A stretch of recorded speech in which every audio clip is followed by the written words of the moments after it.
de la ira justa de Dios contra el pecado. Ese será el tema que hoy vamos a expandir, que vamos a ver.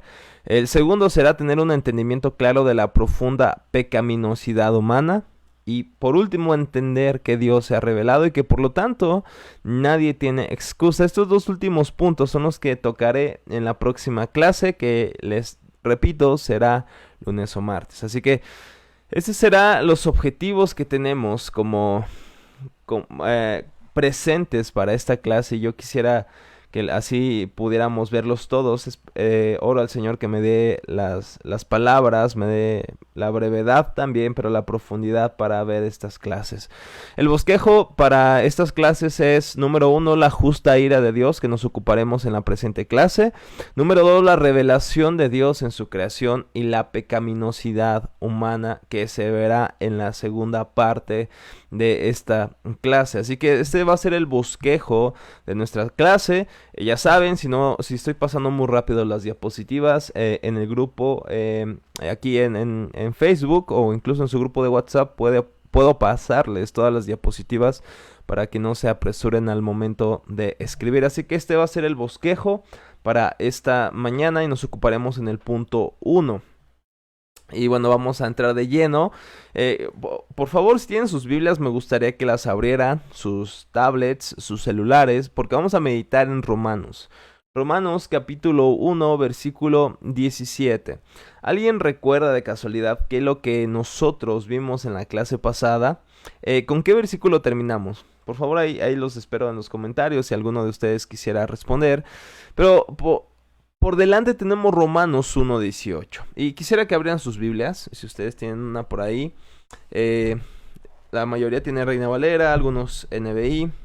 Cual sea la traducción, creo yo que está muy acorde cualquiera en estos versículos, porque son muy claros en cuanto a su significado. Y dice el versículo 17 de Romanos 1: de hecho, en el Evangelio se revela la justicia que proviene de Dios, la cual es por fe de principio a fin, tal como está escrito: el justo por la fe vivirá. En la clase pasada nos quedamos en este punto de cómo Pablo decía que él no se avergonzaba del Evangelio porque era poder de Dios para la salvación.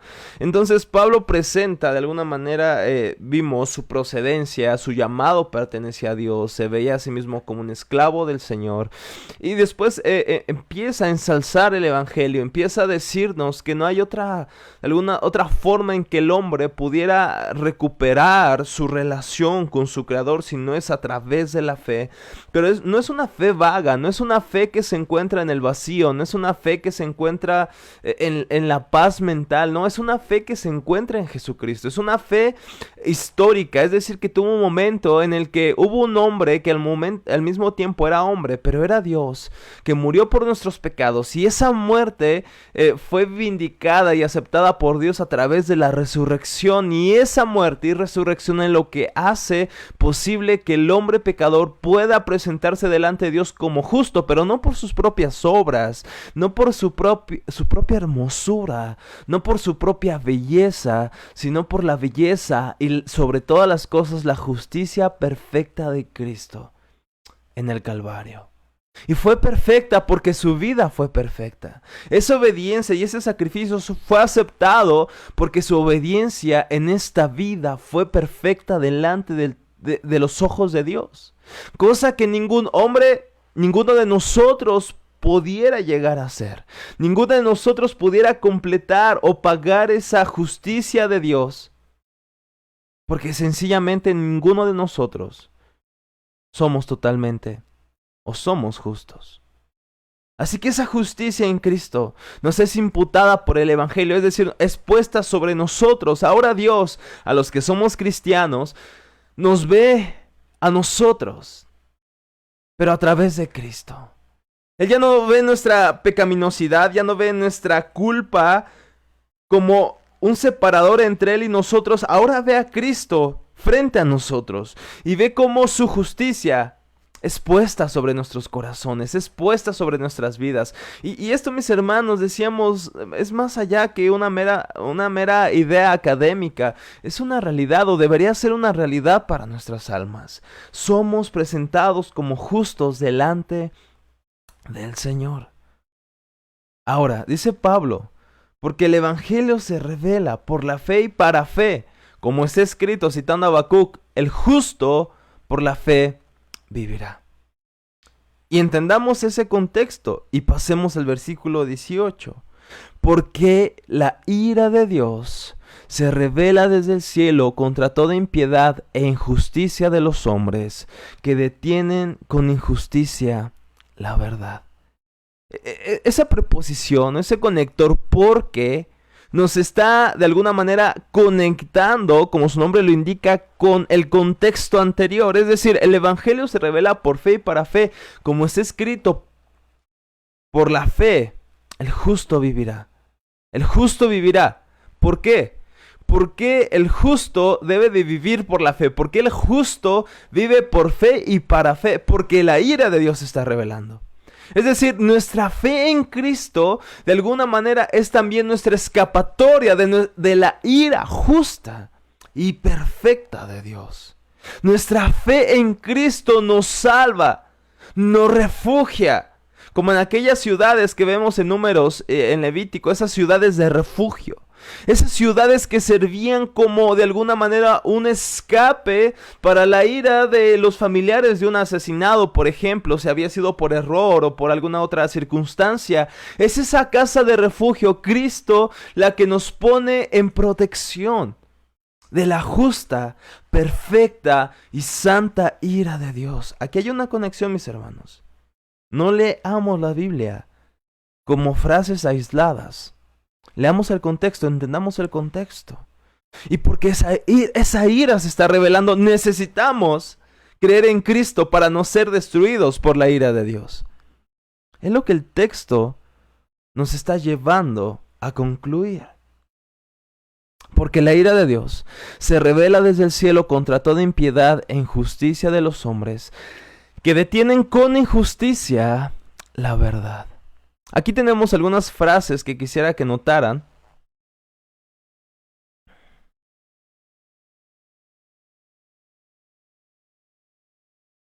Voy a hacer un poquito el texto para acá porque creo yo que ahí se ve mejor.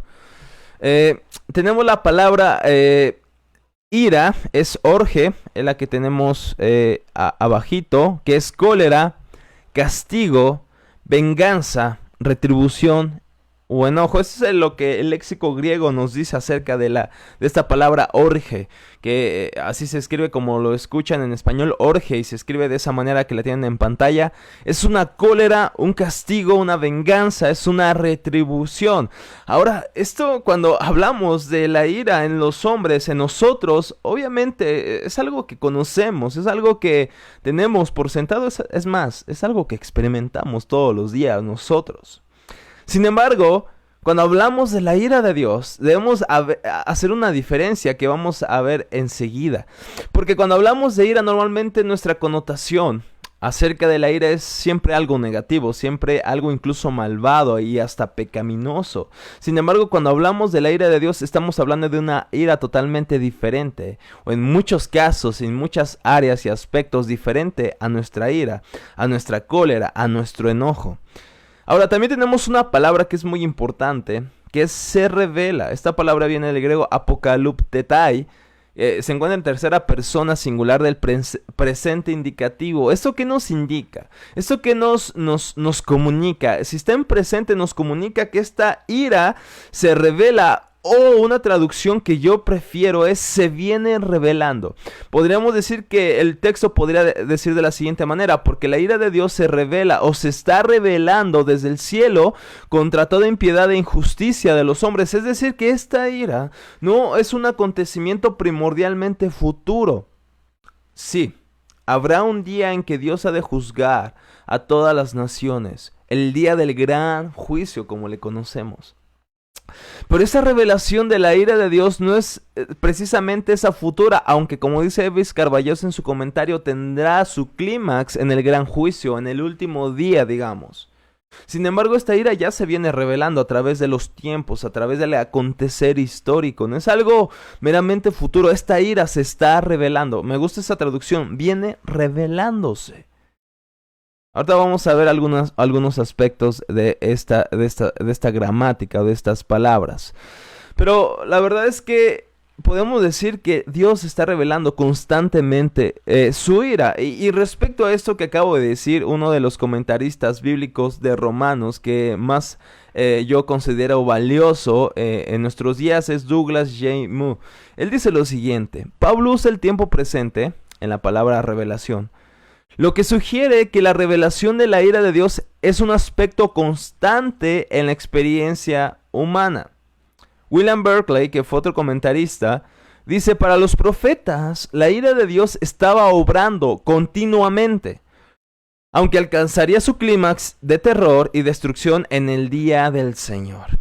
Cuando dice Berkeley para los profetas, se refiere a los profetas del Antiguo Testamento. Si ustedes leen el libro de Jeremías, leen el libro del profeta Isaías, de Ezequiel, de Daniel y todos los demás profetas, verán cómo ellos profetizan juicio sobre el Israel idólatra, sobre el pueblo terco de corazón, cómo ellos profetizan juicio. Y debemos entender que hay varios aspectos en los profetas que de alguna manera nos reflejan el Evangelio. En un sentido reflejan la pecaminosidad del hombre y en otro sentido reflejan el juicio que Dios hace por esa pecaminosidad, pero también hacen siempre una promesa redentora, una promesa de redención a pesar del pueblo, no gracias al pueblo, no por el pueblo, sino a pesar del pueblo. Dios promete salvarlos, Dios promete redimirlos, pero también debemos tener presente que hay un momento en el que ellos deben profetizar ira. Y mis hermanos, esto, como dijo Iraías en una clase, podremos predicar el evangelio, pero si primero nosotros no vemos lo oscuro que es nuestro estado delante de Dios, las buenas nuevas del evangelio no serán tan nuevas. Porque si llegamos a una persona a predicar el evangelio y no le presentamos el aspecto de la ira de Dios, no le presentamos el aspecto de que realmente estamos en una posición horrible, terrible y temerosa delante de Dios. Fuera de Cristo, mis hermanos, estamos en una posición que nos debería de dar miedo, debería darnos temor. Pero lamentablemente hoy cuando predicamos el evangelio normalmente no hablamos de la ira de Dios, no hablamos de nuestra pecaminosidad, no hablamos de lo horrible que somos. Llegamos y presentamos promesas que son ciertas en el evangelio, pero que el hombre pecador no recibirá con fe. ¿Por qué? Porque no se verá a sí mismo necesitado. Tú me dices: ven a Cristo. Bueno, ¿y para qué? Estoy bien. Tengo dinero, tengo una familia, tengo reconocimiento, tengo prestigio. ¿Qué más necesito? Cristo no es necesario. ¿Por qué se piensa así? Bueno, porque no se le presenta el mensaje completo. La ira de Dios, la furia de Dios en contra de sus pecados. Y que a pesar de que tenga dinero, y a pesar de que sea una persona moral, a pesar de que sea un buen padre, a pesar de que sea un buen empresario, a pesar de que sea una persona filántropa, se dice, esa persona perecerá aún en el infierno. Si no entiende que a pesar de todo eso, es un pecador que está en el blanco de la justa ira de Dios. Esta doctrina, mis hermanos, de la ira de Dios es una de las doctrinas más descuidadas. Pero la ira de Dios se está revelando. Hermanos, la ira de Dios se revela continuamente, como dice William Hendrickson. Lo que se quiere decir aquí es que esta ira se revela en acción. Por ejemplo, por medio del diluvio, Génesis 6 al capítulo 8. Por medio de la destrucción de Sodoma y Gomorra, Génesis 19. Por medio de las plagas de Egipto, Éxodo 6 al 12. Y las copas de la ira, Apocalipsis 16.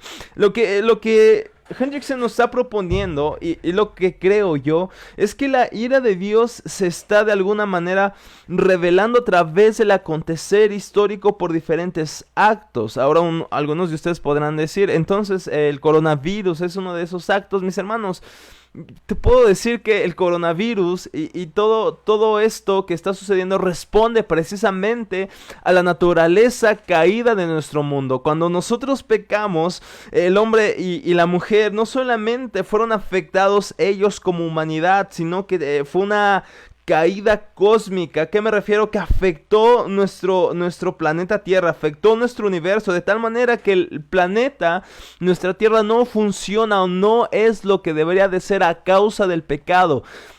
El pecado no solamente tuvo repercusiones en el hombre, sino que tuvo repercusiones cósmicas. Por eso dice Romanos 8. Porque gemimos nosotros, y aún más la creación gime por la manifestación de los hijos de Dios. La creación está en dolores de parto. La creación vive constantemente caída en terremotos, en sismos, en virus, en enfermedades. Todo esto responde a nuestro pecado. Y la ira de Dios se viene revelando en el acontecer de la historia precisamente para que veamos que estamos rotos, mis hermanos. El coronavirus, algunos dicen, no, el coronavirus demostró que Dios no existe. No, mis hermanos. El coronavirus demostró que Dios existe y que es soberano sobre todas las cosas. Que Él es el dueño sobre todas las cosas.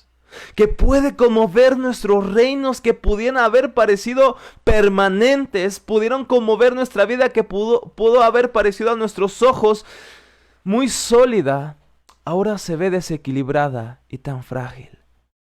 Porque Dios está revelando su poder. Dios está revelando su ira. Y nos está revelando que somos pequeños, que somos frágiles, que somos polvo cósmico al lado de Él, el creador soberano del universo.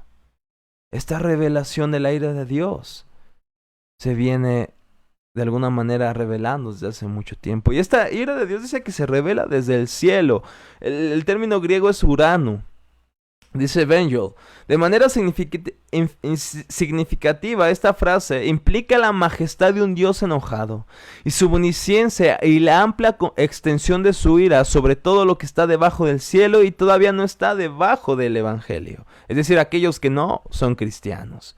Juan Calvino dice, es como si el apóstol dijese, por cualquier parte que el hombre mire, arriba o abajo, no hallará una sola gota de salvación, pues como es de largo y ancho el cielo, así la ira de Dios se extiende sobre todo el universo.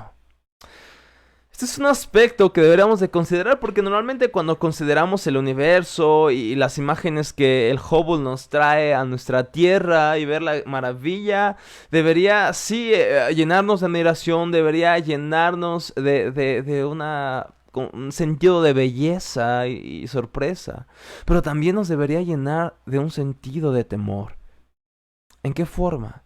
En que al ver un universo tan grande, al ver un universo tan extenso, tan profundo, un abismo tan inescrutable, también nos debería de llenar de temor por el creador de esas cosas. Si ese creador es capaz no solamente de hacer un planeta tan pequeño como el de nosotros, sino hacer miles de millones de galaxias, no deberíamos de temer a ese Dios. ¿No debería llenar nuestro corazón de un santo temor? Al saber que nosotros somos polvo cósmico, mis hermanos, ciertamente podemos vivir en una ilusión. En que creamos que somos el Dios de nuestro propio universo, pero ¿cuán imaginativa es esa ilustración? Porque Dios es el Señor del universo, de nuestro universo, de nuestras vidas, de nuestra existencia. Dice Calvino, la ira de Dios se extiende sobre todo el universo. Al ver terremotos, al ver los mares enfurecidos, a mí me encanta el mar, pero cuando yo veo una tormenta, lo veo en películas o lo veo en vivo, en una grabación, realmente me llena de terror. Al ver unos truenos tan majestuosos, una tormenta, un tornado, me debería llenar de temor. Y la ira de Dios se viene revelando no solamente en Génesis, en el huerto del Edén, en Génesis 3, sino a lo largo de la historia, hasta nuestros días. ¿Con qué propósito? Para que no hallemos otra esperanza fuera del Evangelio, fuera de Cristo, fuera de nuestra casa de refugio, que es Cristo Jesús. Dice Jerónimo que hay un astrónomo, Ross, que explica todo esto. Nos encantaría que nos pasaras el link, Jerónimo, si es posible en los comentarios o en nuestro grupo sería perfecto. Dice Félix, en el 18 estamos viviendo esta parte en aquellos que tuercen el evangelio. Ciertamente, desde el principio, Félix se está torciendo el evangelio, no solamente en nuestros días, sino que a lo largo de la historia el evangelio siempre ha sufrido ataques, porque precisamente este aspecto de la ira de Dios no es algo que le gusta a la iglesia, no es algo que le gusta al mundo sobre todas las cosas. Es un aspecto que incluso uno de los comentaristas que yo más admiro, John Stott, en este caso no lo sigo porque incluso John Stott no cree en la ira de Dios, sorprendentemente. Incluso uno de los grandes eruditos de nuestros días que de alguna manera tiene unas aportaciones increíbles, pero yo no estoy de acuerdo, tampoco él cree en un Dios de ira. Él piensa que incluso, y muchos más, piensan que el Dios del Antiguo Testamento es un poco diferente al Dios del Nuevo Testamento. Sin embargo, alrededor de la Biblia yo veo que el Dios del Antiguo Testamento es el mismo Dios del Nuevo Testamento. No hay dioses, no hay dos dioses, no hay dos deidades, hay un solo Dios. Pero nuestro Dios, aunque es bueno y es amoroso, también es un Dios justo. Y la justicia implica que ante la maldad se emita ira, pero es una ira santa, es una ira justa, es una ira íntegra. No podemos decir que Dios es malo, no podemos decir que porque Dios es un Dios de ira, Dios tiene un defecto. No, la ira de Dios es un atributo, es una cualidad de Dios. Miren, yo sé que para algunos es muy difícil, pero la ira es necesaria. Miren, por ejemplo, vamos a tomar un ejemplo nosotros, en nuestra vida práctica. Nosotros vivimos en un país sumamente violento, sumamente sangriento. Yo tuve la mala experiencia como familia, tuvimos la mala experiencia de perder un familiar por el narcotráfico. Fueron 3 familiares nuestros, fueron levantados por el narco y jamás ya supimos de ellos. Se encontraron sus cuerpos después y es algo muy triste. ¿Y a cuántos de nosotros no nos causa una ira esto? Una rabia, una cólera, al ver la injusticia, al ver el dolor de los inocentes, al ver el maltrato de aquellos que no lo merecen. ¿No te llena esto a ti de una profunda indignación? ¿No te llena a ti esto de una hambre por ver justicia? Porque un día Dios establezca su justicia. Si esto causa en ti ira y un enojo que en cierto sentido es justo, ¿cuánto más el de Dios ante la injusticia y ante los pecados de los hombres? La ira de Dios no es un defecto en Dios, es una respuesta adecuada al pecado del hombre. Es una respuesta, incluso puedo decir, obvia ante la maldad, ante los ojos de un Dios justo.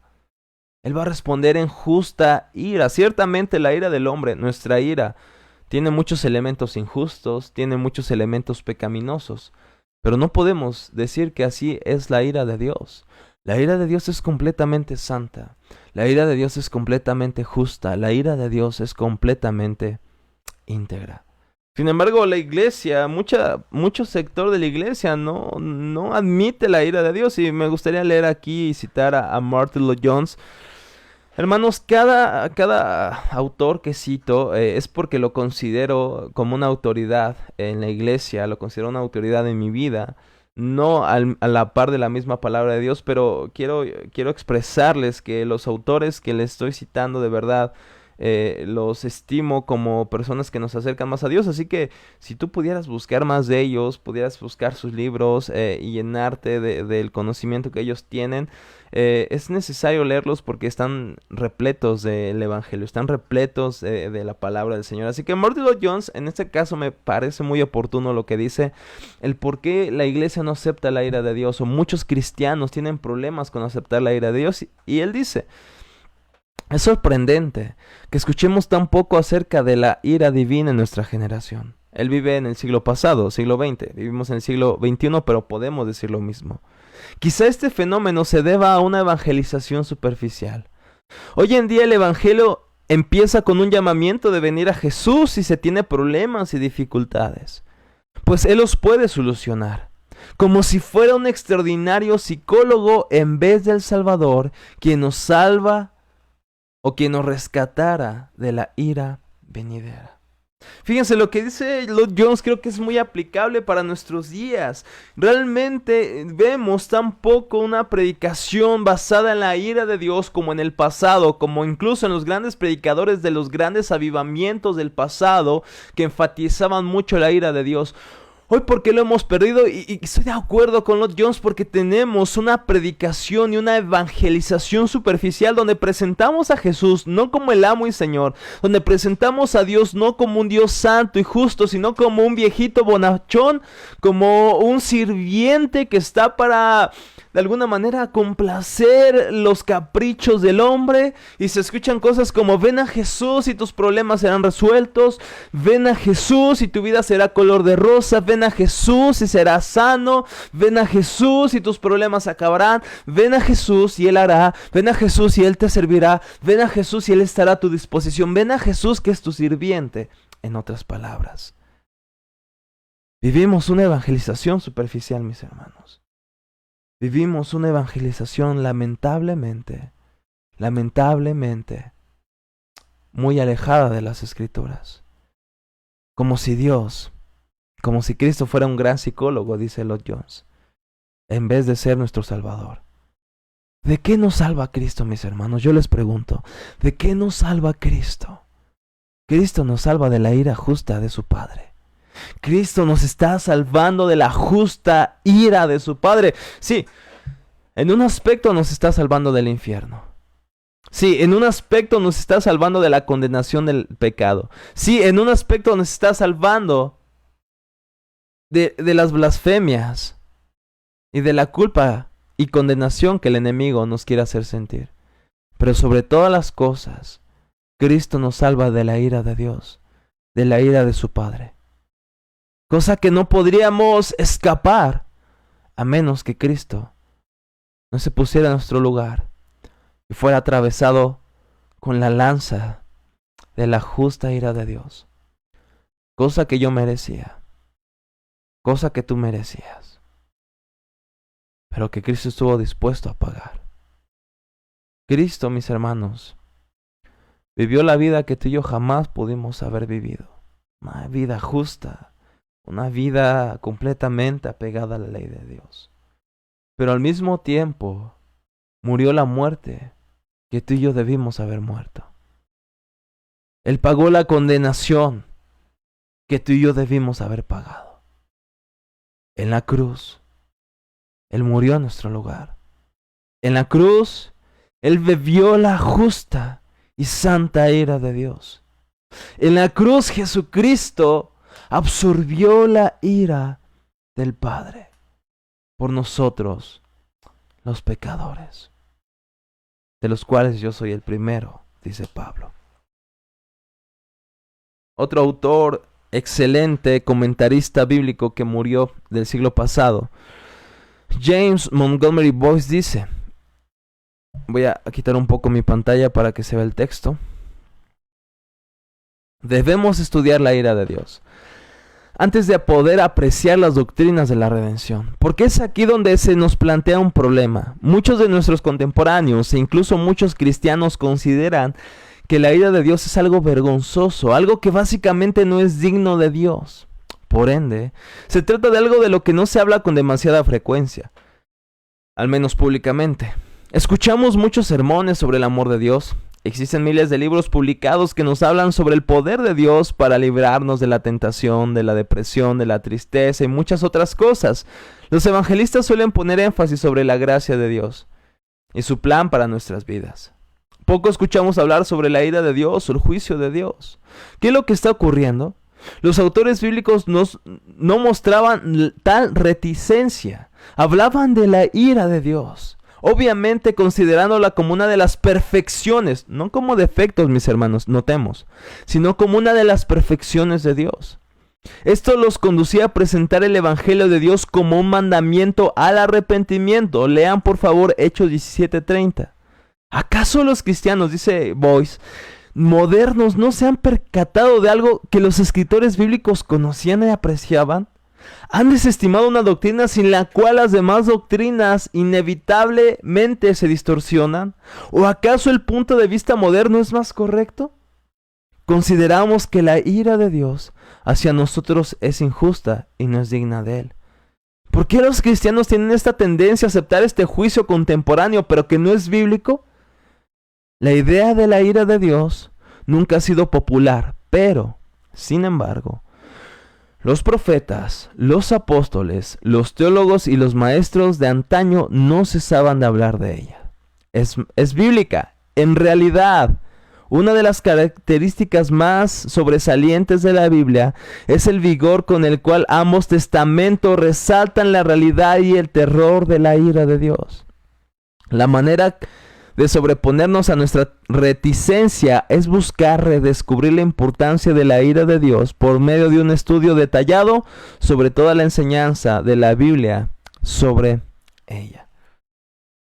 Mediten este texto demasiado. Dice Iraís, me llamó la atención que Evis Carballosa dice que la ira de Dios no es un castigo, sino un sentimiento personal. En un sentido dice eso Iraís por la palabra, digamos, ergo, que viene del griego, sí implica algo sentimental y quizá por eso dice eso, pero realmente la ira de Dios no es un castigo como tal, más bien el castigo es el producto o es el fruto, la consecuencia de la ira de Dios. La ira de Dios es un sentimiento, es una cualidad, es una emoción, podemos decir, pero es parte también del carácter de Dios. Y el castigo, los juicios, de alguna manera son esa expresión. En ese sentido quizás se refiera a Evis Carballosa para hacer la diferencia. El castigo es la expresión de la ira. De hecho, el infierno es una expresión de esa ira. El castigo eterno es una expresión de la justa ira de Dios. Porque realmente, si todo en este universo, como dicen los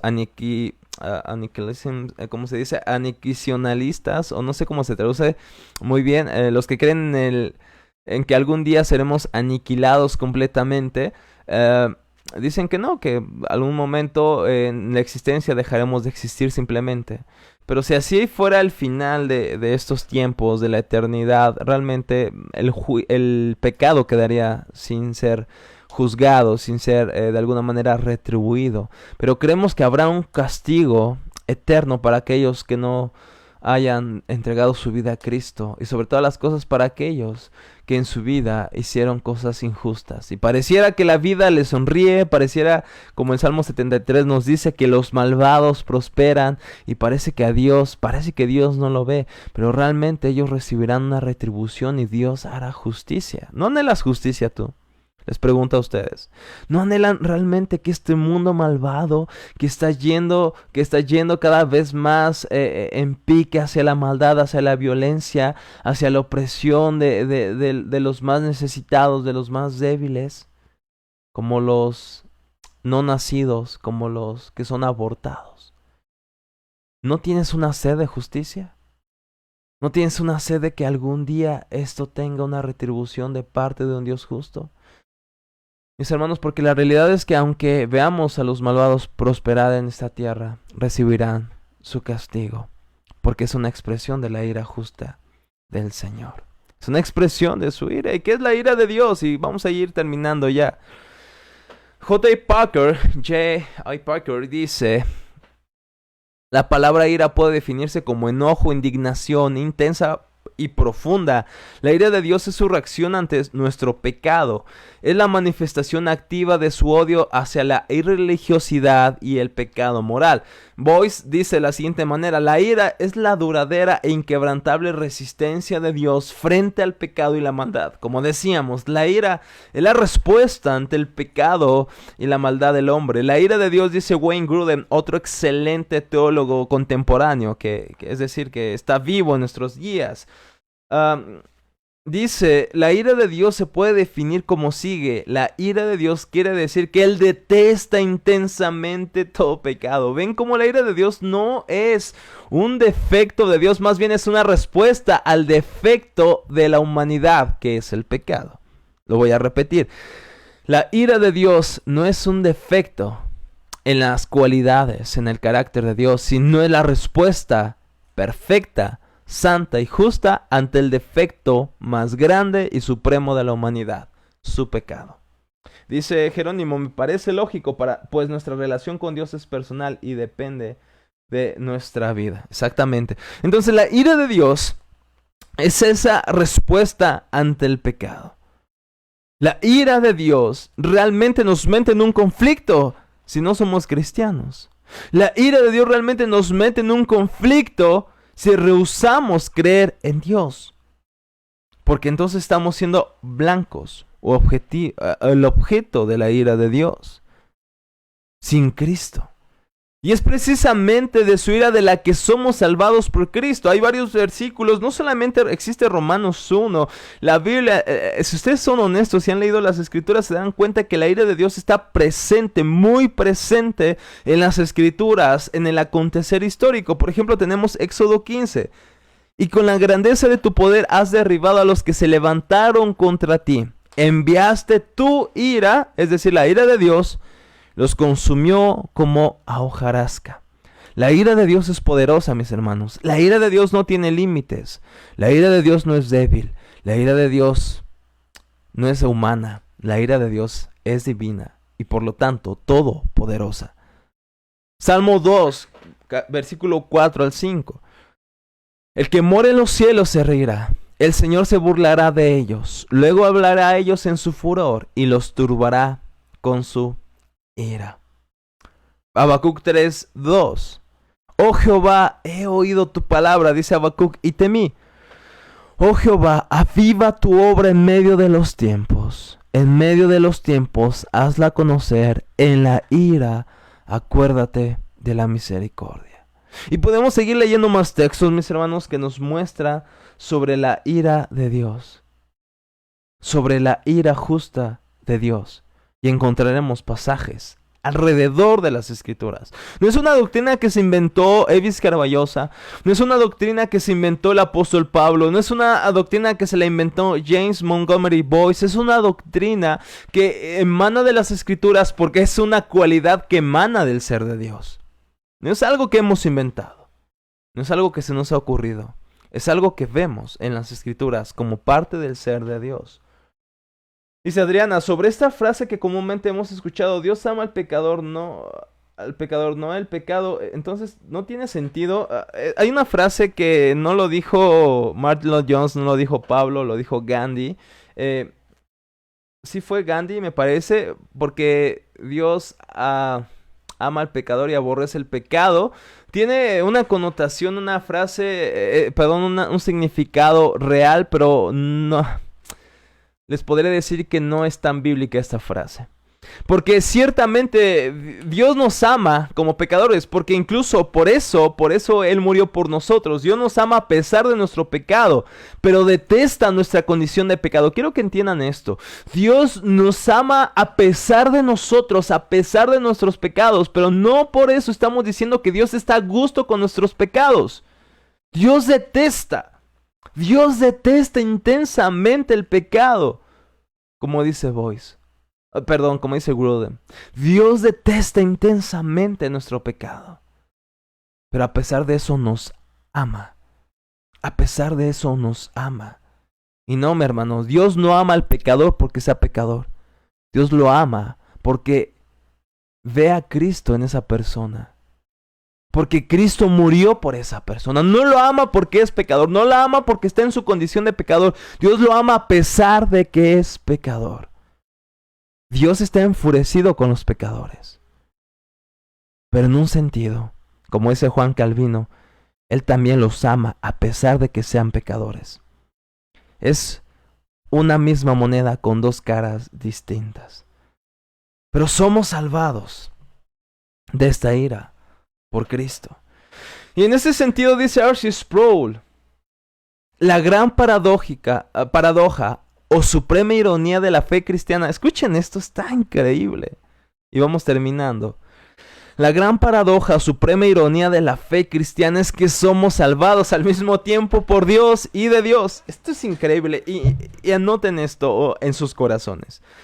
La gran paradoja o aparente paradoja de la religión cristiana, y no teman a usar la palabra religión en un sentido de acercamiento a Dios, la gran paradoja de la fe cristiana es que somos salvados de la ira de Dios. Pero en un sentido somos salvados por Dios mismo. ¿En qué? ¿En qué forma? En que Cristo se puso en nuestro lugar. Cristo, siendo parte de la divinidad, siendo Dios mismo, nos salva de la ira justa de su Padre. Somos salvados de esa ira, pero somos salvados por Cristo Jesús. La expresión, mis hermanos, yo no entiendo a aquellos que dicen que la ira de Dios no se encuentra presente en el Nuevo Testamento. Más bien yo me atrevo a decir que en el Nuevo Testamento se encuentra la expresión más dura, más extensa, más profunda de la ira de Dios. Fíjense lo que dice Juan 3:16. Porque de tal manera amó Dios al mundo. Y creemos que este pasaje está lleno de amor y ciertamente lo está. Pero fíjense las implicaciones que tiene ese texto. Porque de tal manera amó Dios al mundo que dio a su Hijo unigénito para que todo aquel que en Él cree no se pierda, mas tenga vida eterna. Sí, Dios nos amó, Dios amó al mundo pecador a pesar de su pecado, no por su pecado. Pero, ¿cómo expresó ese amor? En que dio a su Hijo. ¿Y qué implica que haya dado a su Hijo? Que haya entregado a su Hijo. En otras palabras, lo dio para ser masacrado. Lo dio para ser torturado. Lo dio para ser molido en el Calvario. Hermanos, entendamos la implicación de esto. Cuando vemos a Jesús en el huerto de Getsemaní, Él ora algo que jamás vemos que ha orado. Y Él ora: Señor, Padre, si es posible, pasa de mí esta copa.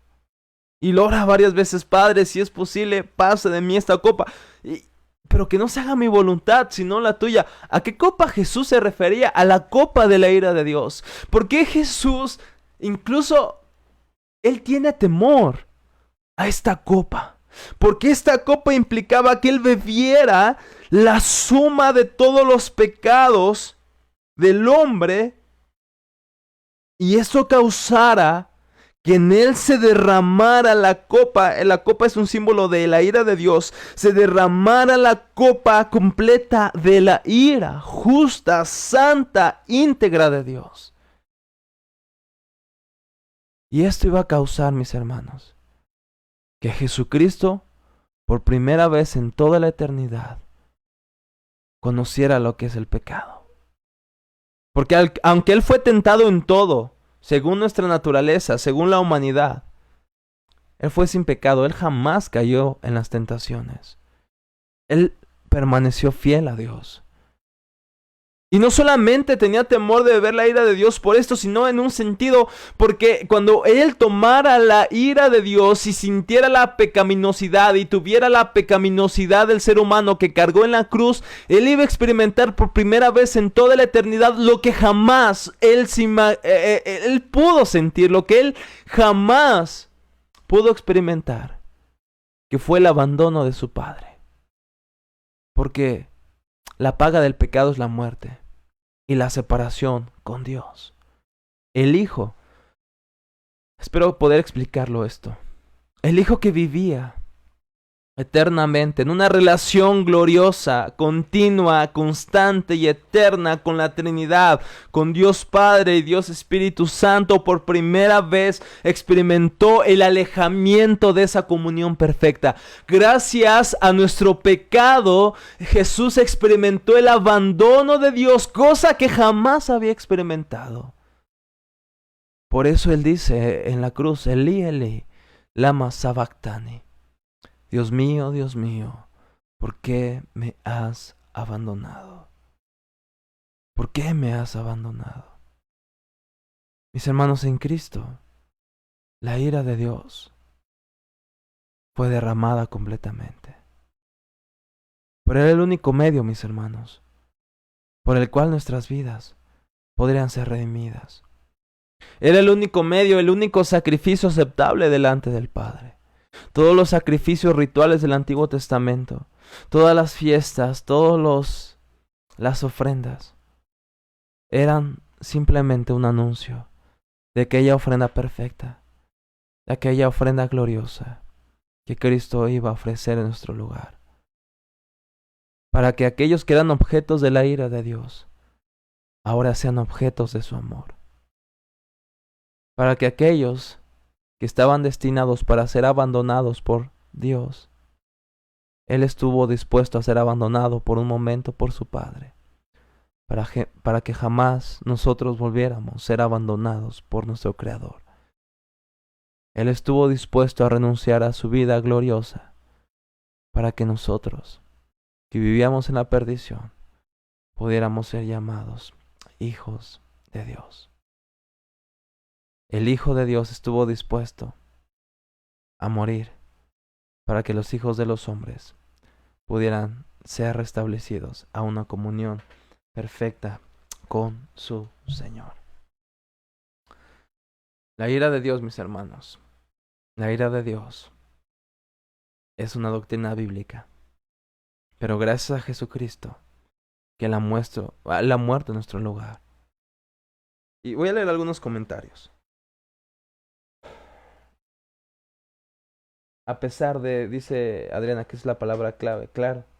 He escuchado personas, dice Luz, yo no creo que un Dios bueno y misericordioso permita que su creación se queme eternamente en un infierno eterno. Bueno, los que piensan esto es que realmente no piensan de una manera bíblica. Creo yo que cuando decimos cosas así, estamos pensando más de una manera humana, más de una manera, y en otras palabras estamos diciendo que mi comprensión de la naturaleza de Dios es mucho mejor de la que Dios tiene en su palabra. Lo que estoy diciendo es que yo tengo una mejor comprensión de la divinidad que Dios mismo tiene de la suya, lo cual es totalmente una locura.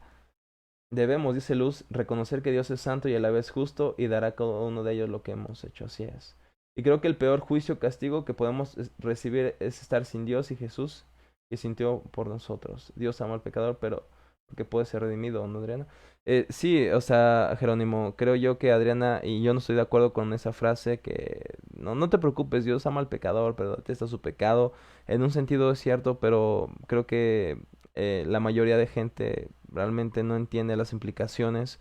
Creo yo que Dios ama a personas que son pecadoras, pero detesta su pecado. Creo que debería ser una mejor frase. La frase que yo cambiaría por esa de Gandhi sería: Dios nos ama a pesar de nosotros, no por nosotros. Y es así, la realidad bíblica. Mis hermanos, muchas gracias por su tiempo. Les dejo para que continúen con su siguiente clase.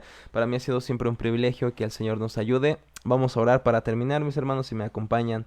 Vamos a dirigirnos al Señor. Padre, muchas gracias, Dios, porque, Padre, aquí estamos, Padre, delante de ti, Señor. Somos, Padre, estudiantes que quisieran tener un entendimiento más amplio de ti, Señor, pero no solamente permite que nuestro conocimiento crezca, Señor, sino que también nuestra pasión por ti, Señor.